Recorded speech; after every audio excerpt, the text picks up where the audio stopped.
यार ये कॉलेज वालों की ज़िंदगी कितनी खूबसूरत होती है ना। हेलो हाय, मेरा नाम पंकज जीना है और वॉइस नोट का एक और हिस्सा शुरू हो गया है। कैसे हैं आप?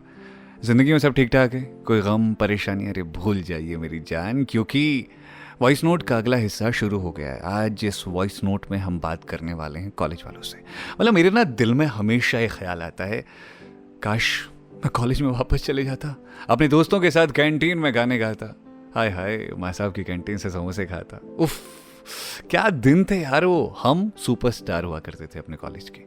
मतलब मैंने ना अपने कॉलेज को इतनी खूबसूरती से जिया है, मैं बता नहीं सकता मैंने क्या क्या किया है कॉलेज में।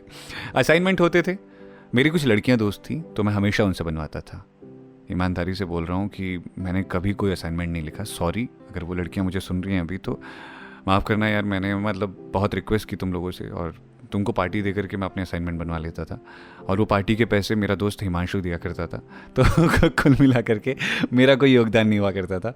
उसके अलावा जब हम कॉलेज में थे, गाने खूब गाते थे। हालांकि मैं बहुत बेसुरा गाता हूँ, पर मैं एंकरिंग किया करता था। तो उसके बाद एक दोस्त था जो हमेशा मेरे साथ गाने गाया करता था, चौधरी जी उनका नाम था, विशाल चौधरी।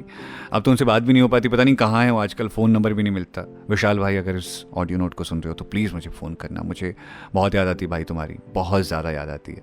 और बहुत सी यादें हैं और मतलब कहाँ से शुरू करूँ। पता है क्या हुआ था कि जिस कॉलेज में मैं पढ़ता था वहाँ बहुत लंबे वक्त से एनुअल फंक्शन नहीं हुआ करता था।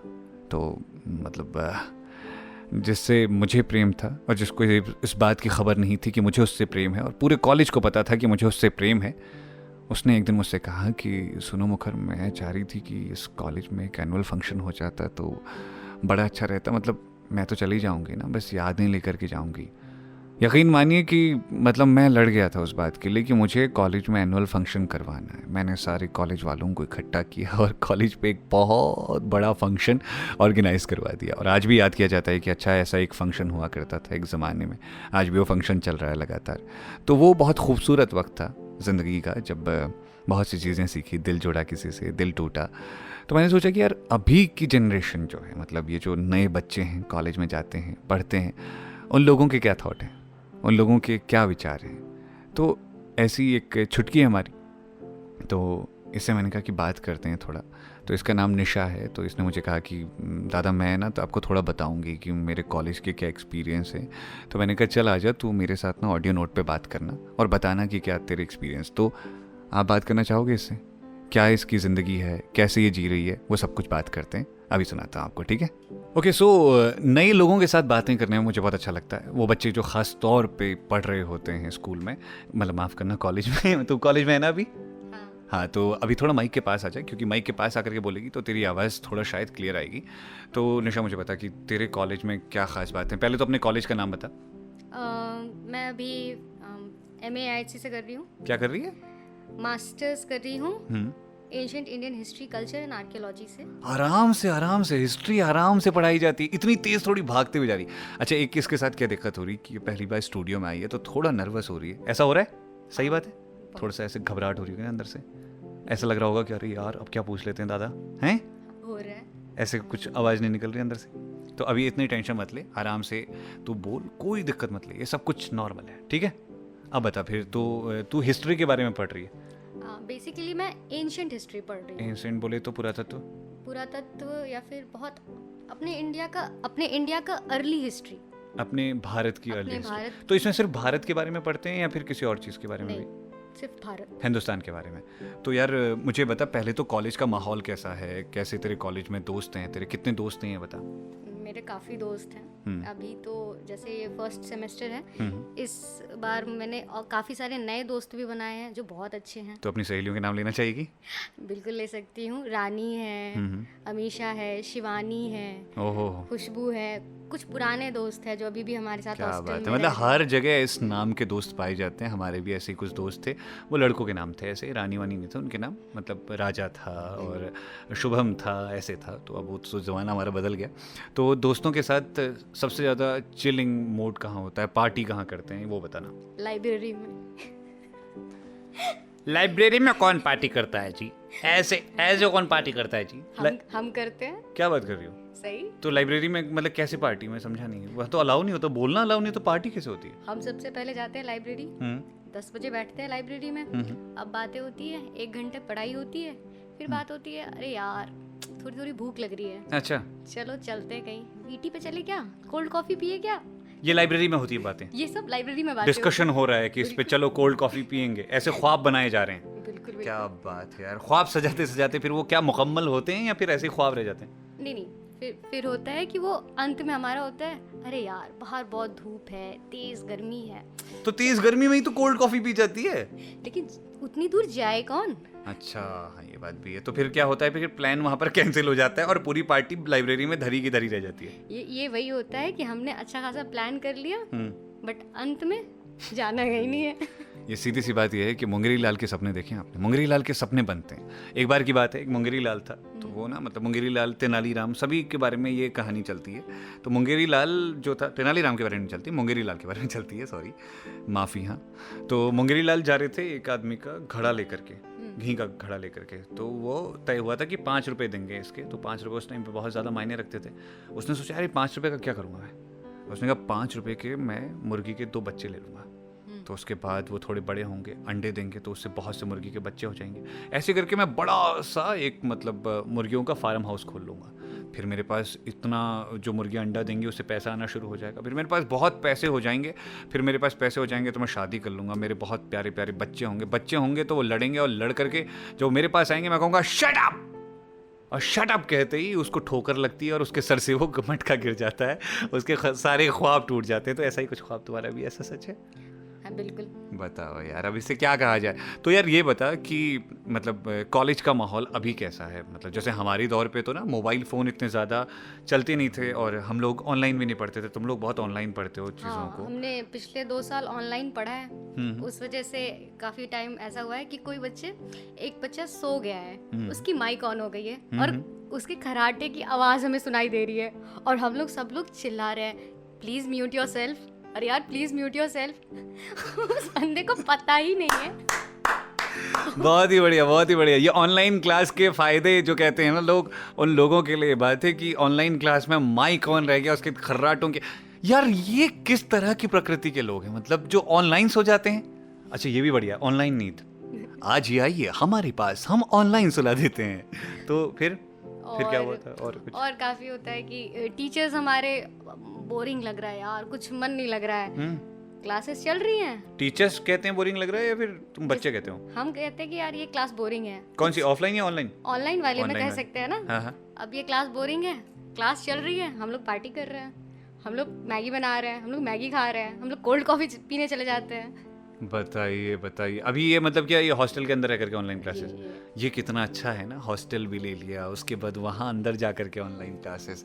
उफ, मतलब ऐसे ही दिन देखने थे तो क्या कहें यार, छोड़िए चलिए। तो घर से भी तूने किए थे। कोविड के टाइम पे पढ़ना तुम स्टूडेंट्स के लिए बहुत मुश्किल रहा होगा, तो उसके बारे में थोड़ा बताना यार। सबसे ज़्यादा मुश्किलें हमें तब आई थी जब हमने देखा था कि बुक्स नहीं है हमारे पास, अब ऑनलाइन एग्जाम देनी है। तो ऑनलाइन एग्जामिनेशन में होता क्या है कि बुक्स रहे तब तो लिखेंगे कुछ देख के, उसके लिए बहुत दिक्कत हो रही थी। तो हम लोगों ने सर से ही बोला सर प्लीज सर कुछ कंटेंट दे दीजिए, कुछ मैटर दे दीजिए। तो ऐसा था कि क्वेश्चन भी सर दे, आंसर भी सर दे, मार्क्स भी सर दे, हम कर क्या रहे थे। लेकिन मुझे लगता है कि कोविड का वो दौर बहुत मुश्किल था लोगों के लिए। तो अब जहाँ बात होती है तेरी हिस्ट्री के बारे में, जहाँ तू मतलब भारत के पुरातत्व विभाग के बारे में पढ़ती है, तो मैं जानना चाहूँगा कि मतलब किन चीज़ों को तूने पढ़ा है और क्या ऐसी चीज़ें हैं जो मतलब थोड़ा मतलब एंटरटेनमेंट वाले रूप में बताना। ऐसे मत बताना कि जैसे वो मतलब मेरे समझ में ही ना आए, ऐसे वाला मत बताना। बिल्कुल आम तरीके से बताना कि क्या क्या चीज़ें हैं ऐसी जो मतलब तूने सीखी हैं, और क्या ऐसी चीज़ें हैं जो मतलब तेरे को लगता है कि इन चीज़ों पे अपार संभावना है। क्योंकि मुझे तो लगता है कि भारत का इतिहास अगर देखा जाए, इतना कुछ है पढ़ने को, इतना कुछ समझने को है। एक हिस्ट्री का वो भी बोलते हैं, अतुष गुड़ खा तसले में, ऐसे करके एक सूत्र होता है, अरबों का आगमन और कैसा था वो तुगलक वंश, ऐसे करके फिर सल्तनत का जो भी था, मतलब इस तरीके से एक फॉर्मूला हुआ करता था। तो तुम्हारे वहाँ कोई ट्रिक होती है ऐसी, या फिर क्या चीज़ें तुम पढ़ते हो वो बताना। कोई ट्रिक नहीं है, बस ये है कि भारत का इतिहास अपने आप में इतना समृद्ध है कि लोगों को इनके बारे में पता ही नहीं है। तो हम उन चीज़ों को जो दब चुकी है, हम उन चीज़ों को पता करना चाहते हैं। अच्छा, हमारे यहाँ इतनी सारी अच्छाइयाँ थी कि दुनिया ने उसे अडॉप्ट किया है, बट हम कहीं ना कहीं भूल रहे हैं उन चीज़ों को। हमें बस निकालना है, हमें जानना है। वो चीज़ें कौन सी थी? अभी अब सबको पता है कि हड़प्पन सिविलाइजेशन में ड्रेनेज सिस्टम है, वो ड्रेनेज सिस्टम अभी पूरा वर्ल्ड अपना रहा है, बट उसके बारे में हमें पूरी जानकारी किसने दिया? हम लोग उसी चीज़ों पे रिसर्च करते हैं। हाँ यार, ये सोचने वाली बात है कि मतलब हड़प्पा सभ्यता के टाइम पे की बात कर रही है ना जी, जी। तो उस टाइम पे अगर वो सिस्टम था तो उसके बाद भी हमारे उन हिस्सों में बाढ़ क्यों आती है? क्या मतलब जो नदी के आसपास है एरिया, तो क्या मतलब इसका मतलब कहीं ना कहीं फेलियर है ना उस चीज़ का, सिस्टम का? ऐसा हो सकता है, कह सकते हैं? नहीं, वो सिस्टम फेलियर नहीं था। अच्छा। वहाँ पे आज स्टडी से पता चला कि वहाँ पे 2 ऊंचे ऊंचे दीवार बनाई गई थी नदी के साइड पे। नहीं, वो सिस्टम नहीं कह रहा हूँ मैं, आज का जो सिस्टम है वो कहीं फेलियर में आज है। का सिस्टम मुझे तो लगता है कि हमारे जो पूर्वज थे वो काफी ज्यादा हमसे आगे थे। लेकिन अभी जो लोग हैं वो लोग थोड़ा सा मतलब ऐसा लग रहा है आलसी हैं। ऐसा नहीं है कि कर नहीं सकते, संभावनाएं हैं लेकिन करना चाहते नहीं है, ऐसा कह सकते हैं। लेकिन जो नए लोग हैं वो शायद करें इस चीज़ को। तो हाँ, तू बता रही थी हड़प्पा सभ्यता के बारे में, क्या क्या था मतलब उस जमाने में उनके पास क्या क्या चीज़ें थी? लोगों का कहना है कि हमने कपड़ा देश को हमने दिया है। अच्छा, उन्हें ये किस जगह पर मतलब स्थित थी हड़प्पा सभ्यता, किस जगह पर अगर देखा जाए? ये बेसिकली सरस्वती नदी के पास थी। आज की जो लुप्त हो चुकी है सरस्वती नदी, सरस्वती नदी, उनके ही आसपास, हड़प्पा नदी के आसपास। अच्छा, कोई एक ऐसा एरिया है पर्टिकुलर एरिया? बिल्कुल, सिंध है, पंजाब है, मेहरगढ़ है, जो थोड़ा हिस्सा पाकिस्तान का है, थोड़ा हिस्सा इंडिया का, जो कि पहले इंडिया ही था, हमारा भारत ही था, तो उसी के आसपास है ये सब। तो वहाँ पर पूरा हड़प्पा सभ्यता थी और मतलब बहुत विशाल होगी फिर इसका मतलब। बहुत समृद्ध। आप उसका ग्रेट बात के बारे में अगर जानेंगे, जो स्नानागार थे, जो अन्नागार थे, लोगों को पता था कि हमें अगर बाढ़ आ जाएगी तो 2 साल वो फसल नहीं उगा सकते, इसलिए वो खाने अनाजों को मतलब बचाते थे, रखते थे उस विपदा के लिए। वो इतने तेज थे। सोचने वाली बात। आज इंडिया के पास कोविड आया और इंडिया हार रही थी कहीं ना कहीं, बट हमारे पूर्वज को सभी चीज़ों का अनुमान था। हाँ, मतलब कहीं ना कहीं ये चीज़ें हैं कि मतलब अगर देखा जाए उस वक्त पे, हालांकि देखो कोविड तो एक ऐसी बीमारी थी कि उस वक्त हमको पता भी नहीं था, बिल्कुल नई नई चीज़ें थी। और हड़प्पा सभ्यता जो थी उसमें वो बिल्कुल अलग मैटर है, मुझे ऐसा लगता है। तो उस वक्त पे इतना कुछ होना, इतनी चीज़ों का बन पाना, मतलब यार आम नहीं है ये बात। उस समय का आर्किटेक्चर, आज के डेट में आप एक पुल भी उतने ढंग से नहीं बनाते लेकिन उस समय का उतना बड़ा जो सब चीज़ था वो सब मतलब कहीं ना कहीं आज भी है। हाँ, मुझे लगता है कि कहीं ना कहीं उन चीज़ों को दोबारा से पढ़ना चाहिए, समझना चाहिए, और हो सकता है कि उससे बहुत सी चीज़ें सामने निकल करके आएँ।